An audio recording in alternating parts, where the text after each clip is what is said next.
Vanaand al die pragtig. Hierdie ding probeer reconnect die hele tyd. Ek is op Vodacom data.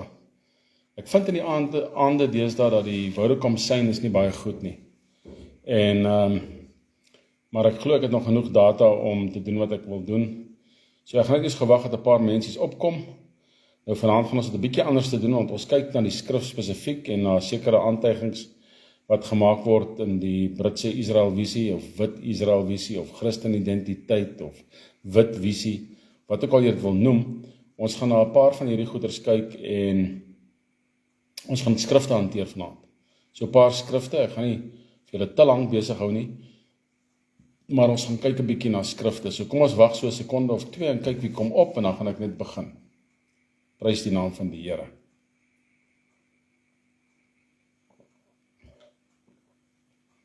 Voel asseblief vry om enige kommentaar te lewer. Dit is goed as julle dit doen. En ons vat dit daarvan af. Nou goed, vanaand gaan ek bid. Die Vader sê altyd wat 2 of meer in my naam vergader. En ek weet gewoonlik aan die einde van die praatjie is daar baie meer mense wat opkom. Vader, ons sê vir U dankie vir hierdie tyd. Dankie dat ons U woord kan oopmaak. Dankie dat ons in diepte kan ingaan. 'n kritiese uiteensetting doen van die wit teologie of die Christen identiteit of die Britse Israel visie. Wat ook al die term is, Vader, wat hulle self wil noem. Dankie dat ons vanaand weer daarna kan kyk. U is 'n wonderlike God. Amen. Prys die naam van die Here, man. So goed, ek gaan begin. En ons gaan vanaand kyk na 'n kritiese uiteensetting van die leer van die wit teologie. Soos gegee deur Dominee G.J. Creer. Nou, ek het na hierdie dominee se goed gaan kyk en ek het baie goed agtergekom dat hierdie dominee skryf uit 'n konservatiewe perspektief. En dit is goed so dat hy skryf uit 'n konservatiewe perspektief, maar ons het die ander dele van die skrif wat nodig is, het ons bygevoeg by sy uiteensetting. Ek glo nie die dominee sal omgee dat ek sy goed gebruik nie. Hierdie uiteensetting het hy gedoen in 2006. So,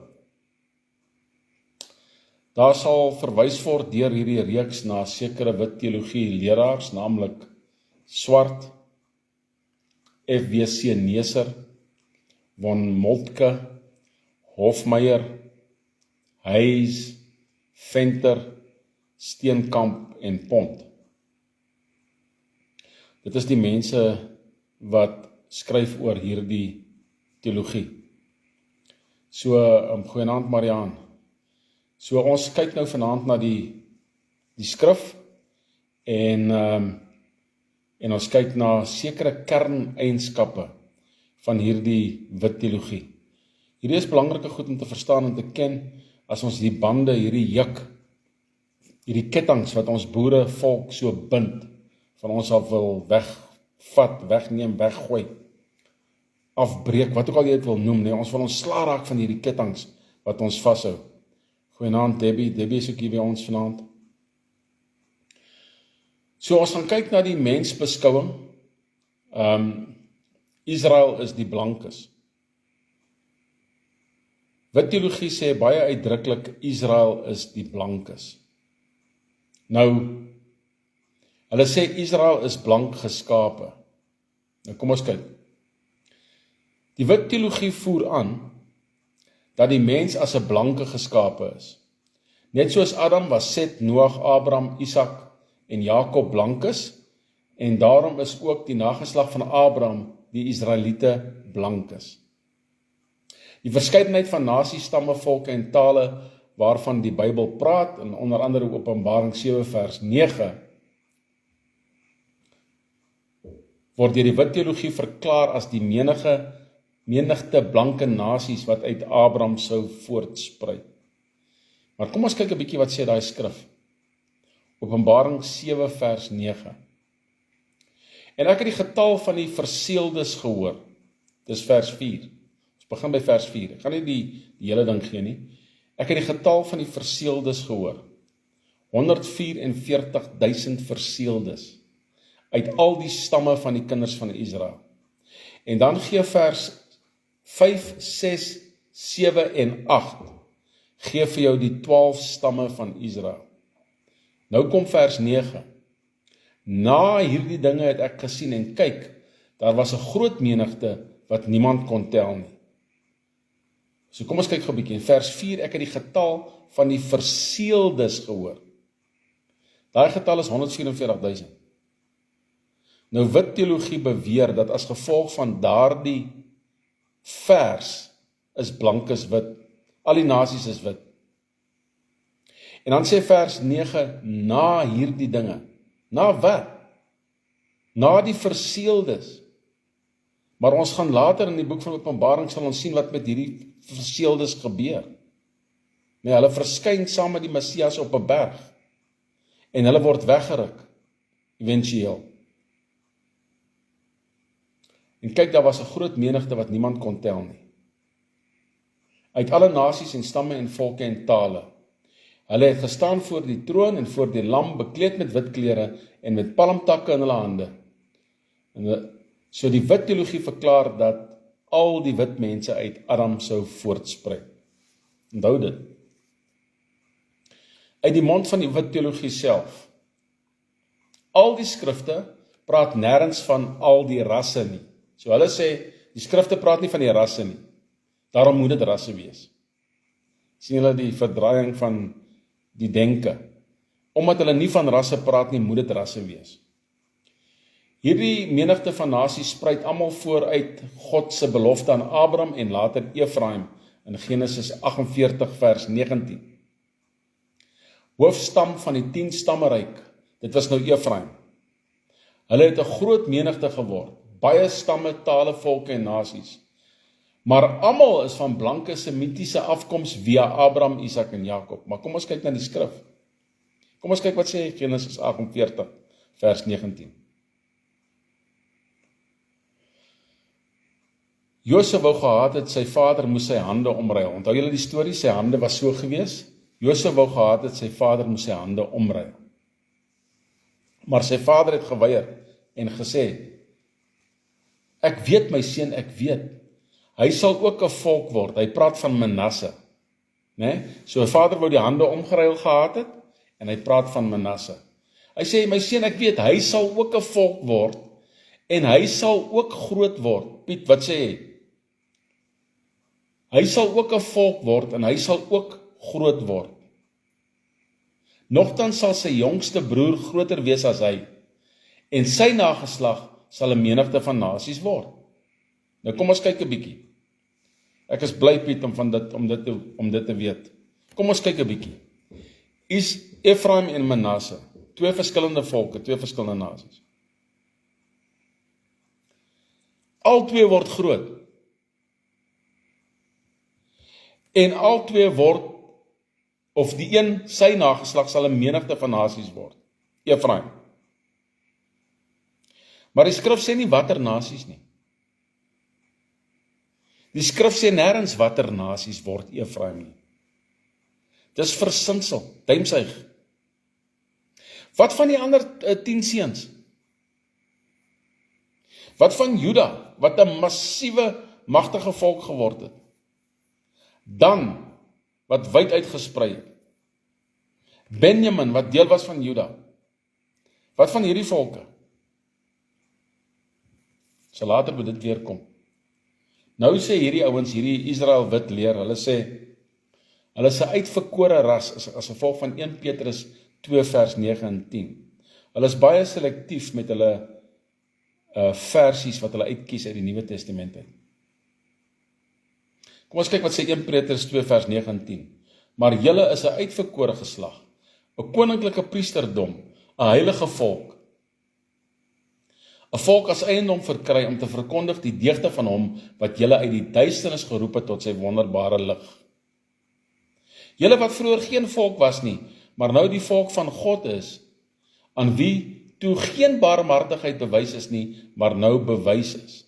Nou sê hierdie ouens, sien julle, ons was vroeër nie 'n volkie, nou is ons 'n volk. So die Bybel praat van ons.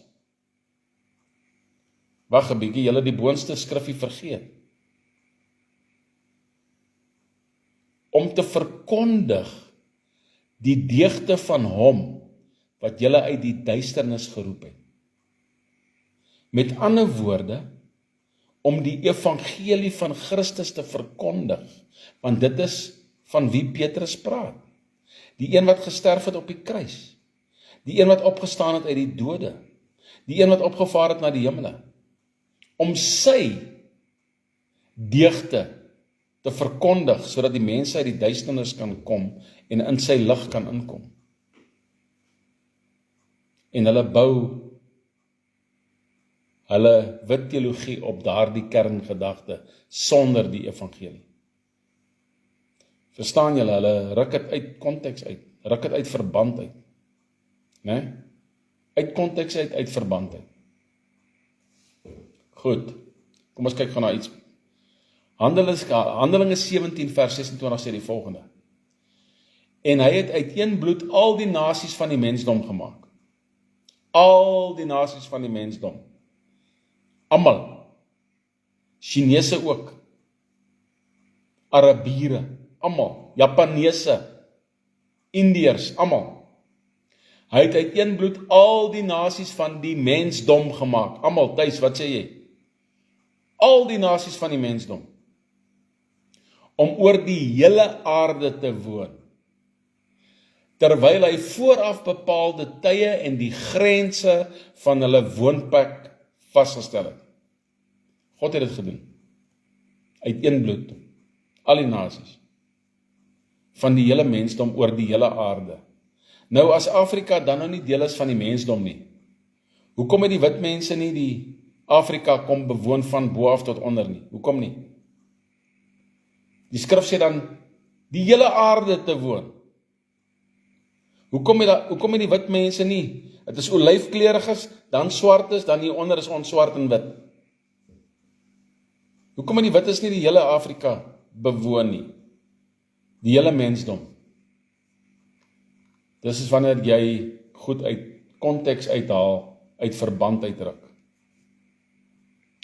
Nou wil ek vir julle iets lees wat baie, baie interessant is. Die ontstaan van ras as 'n sosiale konsep in die geskiedenis. Hierdie is belangrik om te verstaan. In vroeë geskiedenis is die mense meestal geklassifiseer volgens nasies, stamme en tale. Vroeë geskiedenis. Presies wat die Bybel sê. Nasies, stamme en tale. Nie volgens ras nie. Die moderne idee van ras, 'n verdeling van mense gebaseer op fisiese eienskappe, soos velkleur, gesigstrekke en haartipe, het eers later ontwikkel. Veral tydens Europese kolonialisme en die slawerny-era. Goed, kom ons kyk na die historiese fases. Die antieke en middeleeuse wêreld. In ander woorde, voor die tyd van Jesus, gedurende die tyd van Jesus, tot die 15de eeu. Ok? In ander woorde, dis 1500 jaar. Voor Christus nog, en dan na Christus, 1500 jaar. Vroeër beskawings soos die Grieke, Romeine, Egiptenare en Chinese, het mense verdeel volgens stam, taal, godsdiens of kultuur. Nie 'n velkleur nie. Ok, so in Jesus se tyd, toe die Bybelskrywers die Bybel geskryf het, was niks gebaseer op ras nie. Niks nie. Velkleur is wel opgemerk, byvoorbeeld die Griekse historikus Herodotus het Ethiopiërs as swart beskryf, maar dit is nie aan 'n hiërargie gekoppel nie. Hoekom het Herodotus dit gedoen? Hoekom het hy dit gedoen? Hoekom het hy Ethiopiërs as swart beskryf? Want Vader het bewys in sy skrif dat Filippus, wat met die Ethiopiër gepraat het, dat die Ethiopiërs as swart mense beskou was al van die vroegste tye af. Hierdie Ethiopiër waarmee waarmee Filippus gepraat het, was 'n swart man en nie 'n wit Israeliet nie. Hy was van Ethiopië. Hy was swart en Herodotus het dit so beskryf. In die islamitiese wêreld, die 7de tot die 15de eeu, in ander woorde in die tyd van Mohammed, tot en met die skrywers van die hadiths, wat ons noem die byskrifte van die Koran, is verskille erken, maar godsdiens was belangriker as fisiese eienskappe. In ander woorde, tot die 15de eeu het ras nie 'n rol gespeel nie. Nie in oud geskrifte nie, nie in die Bybel nie. Die 15de tot die 17de eeu, kolonialisme en die begin van rasse-ideologie. Hier begin dit nou. Ek het gou 'n slukkie hiervan. Die Portugese en Spaanse slawerny. Dit het gebeur in die 1400s tot die 1500s, het begin om Afrika afkoms met slawerny te assosieer. Die Spaanse limpieza de sangre, bloedreinheid, wette, het Joodse en Islamitiese bekeerlinge geteken wat later rassedenke beïnvloed het. So die Spaanse het gesê, julle is nie Spanjaarde nie, julle het nie ons bloed nie. So julle is nie Spanjaarde nie.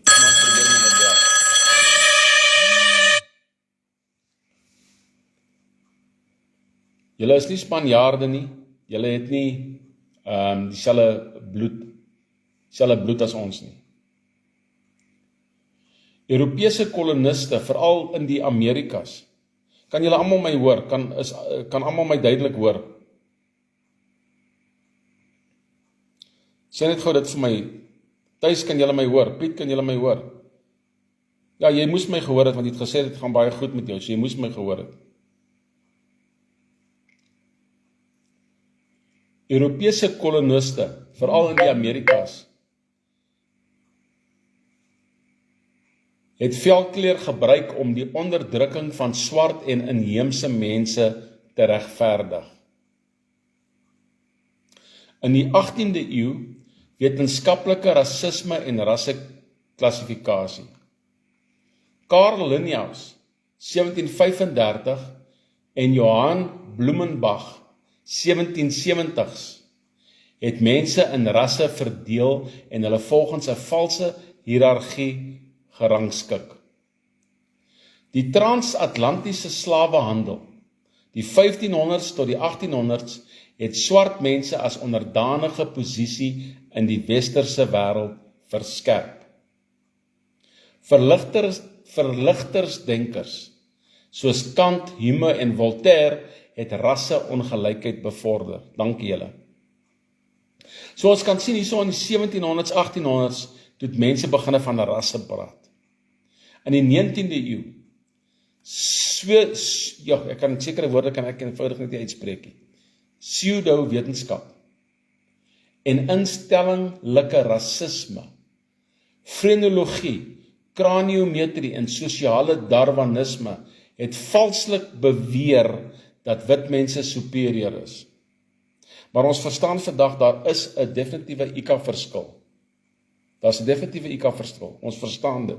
Maar daar is ook anderes wat se IQ ver bo wit mense uitstyg. Vat byvoorbeeld Chinese. Hulle IQ is baie hoër as wit mense se, né? Amerikaanse slawerny, die Jim Crow wette en Europese kolonialisme, byvoorbeeld in Afrika en Indië, het rasseskeiding geforseer. Die term Kaukasies, deur Blumenbach geskep, het gewild geword as 'n beskrywing van wit Europeërs. 20ste tot 21ste eeu. Ras as 'n sosiale konstruksie. Nazi-Duitsland se Ariese, julle onthou dit, Ariese superioriteitideologie het tot volksmoorde gelei. Hulle het nie net Jode doodgemaak nie, hulle het hulle eie mense doodgemaak. Die Duitsers het hulle eie mense doodgemaak. Die krippeles, die ouens wat half blind was, die ouens wat hulle gedink het was gestrem, hulle het hulle eie mense ook doodgemaak. Dit is die volksmoord. Die burgerregbeweging 1950 tot 60s het rassediskriminasie uitgedaag, maar sistemiese ongelykheid het voortgeduur. Ons weet dit. Moderne wetenskap, byvoorbeeld genetika, bevestig dat ras nie 'n biologiese basis het nie. Dit is 'n sosiale en 'n politieke skepping. So ras is 'n sosiale en 'n politieke skepping. Dit is nie 'n godsdienstskepping nie. Dit is nie 'n teologiese waarheid nie.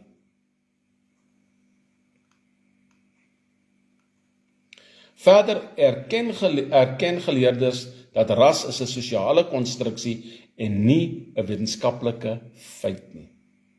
So wanneer die Bybel praat van nasies en stamme en tale, dis nie gebaseer op ras nie. Dit word nêrens gebaseer op ras nie. OK, dis belangrik om dit te verstaan. Dit word nêrens gebaseer op ras nie. Volke, stamme en tale. Elke nasie in hierdie wêreld het 'n plek in die son. Elke nasie in hierdie wêreld het sy eie grondgebied. God sê so in Handelinge 17. Ja, die boere het ook grondgebied. Ons het internasionale erkende grond. Maar net so het die Pedi en die Wenda en die Tsonga en die Spanjaard en die Portugees en die Engelsman en die Fransman en so kan ons aangaan. Elke nasie op hierdie aarde, elke stam, elke taal het sy eie grondgebied. En almal is gemaak uit een bloed uit. En toe die Bybel geskryf was, die Bybelse skrywers het begin hierso in 45 na Christus tot so plus minus 62 na Christus. Toe die Bybel geskryf was, die verskillende briewe wat uitgestuur is. Dis nog lank voor die Torah, is lank na die Torah in elk geval. Toe het die mense nog steeds geweet dat daar is nie 'n verskil as gevolg van ras nie. Nasies was genoem by hulle name, soos byvoorbeeld in ons Bybels, die Grieke, die Romeine, die Ethiopiërs in die Nuwe Testament. En die Israeliete, die Jode. Rudy, goeienaand. Jy's amper by die einde, Rudy. So in ons eie Bybel in die Nuwe Testament sien ons verskillende volke en nasies. Grieke, Romeine, Ethiopiërs, Jode, en in Israel, in die boek van Handelinge, dat ek het gou na die skrif toe gaan. Ek is in die boek van Handelinge, maar ek gaan gou net dit weer oproep hierso. In die boek van Handelinge, hoofstuk 2, kyk wie was almal in Israel. Hierdie was mense wat die Joodse godsdiens beoefen het. Parthers, Meders, in ander woorde die Perse en die Mede. Hulle is nie swart nie, hulle is ook nie wit nie. Hulle was olyfkleurig. Elamite, die inwoners van Mesopotamië, Judea, Kappadosie, Pontus en Asië, geelmense, Frigië en Pamfilië, Egipte, olyfkleurige mense, die streke van Libië en Sirene en Romeine, Kretense en Arabiere. Hulle was almal in Jerusalem, toe die Heilige Gees uitgestort is. Volke, tale en nasies. So as enige wit teologie ou vir jou sê, dat die wit ras is die enigste ras wat in die hemel gaan kom, dan sê vir hom, man, moenie lieg nie. Jy lieg. Die Bybel noem volke, stamme en tale. En dit was eers na die 1500s wat die woord ras beginne inkruip het in die sosiale konstruksie. Goed. En daar val een van hulle kernpilare net daar. Dit is een van hulle kernpilare. En dit val as gevolg van die waarheid van die skrif. En van wat gebeur het in die geskiedenis. As die Here ons spaar, sal ek seker donderdag, sal ek die volgende gedeelte doen, dan sal ons kyk na die swartes is diere. Dis hulle volgende pilaar. Wit mense is uitverkorenes. Daai pilaar het ons nou afgekap. Hy's afgekap. Die volgende pilaar wat ons gaan afkap, is swartes is diere. As die Here my spaar, dan doen ons dit donderdag. Nou goed, 'n mooi aand vir julle. Ek gaan seker so by 7:30 se kant, gaan ek 'n praatjie hou oor die ontstaan van die Federale Alliansie. As enigeen daarna wil luister, julle is baie welkom om daarna te luister.